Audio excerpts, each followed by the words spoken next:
Trouble Is My Business was sent to me for review, and this one is available on Amazon on a Blu-ray or DVD. The Blu-ray version does include a color copy and a black and white copy.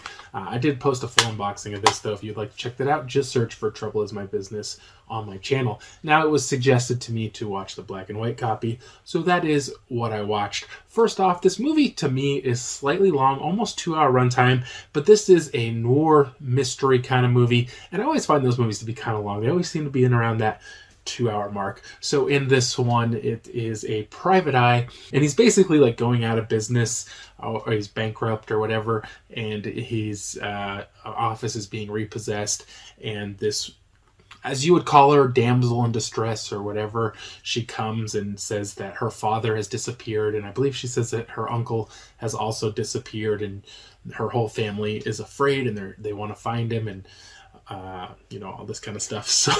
So of course he takes on the case and instantly starts up a romantic relationship with said woman. And then he wakes up in the morning and his bed's like all covered in her blood, and she's disappeared and presumed possibly dead.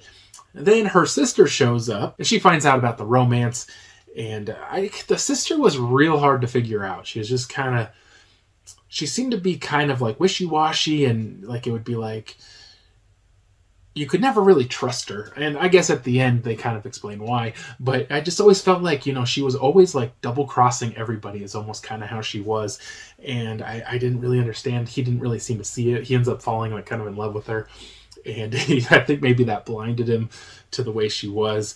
But so he's trying to investigate what happened, and there's this missing world's largest diamond or whatever it was, and there's all the things you would really expect in a noir mystery, crooked cops, double crossing, maybe triple crossing, I wasn't counting, the damsel in distress, the private eye. It has it all. And while it is obvious that this movie isn't a big budget Hollywood title, I think they did a pretty good job making it appear like a bigger budget movie, and I thought the movie was pretty fun. There were things I was confused about in the story, and I think it mainly had to do with the sister.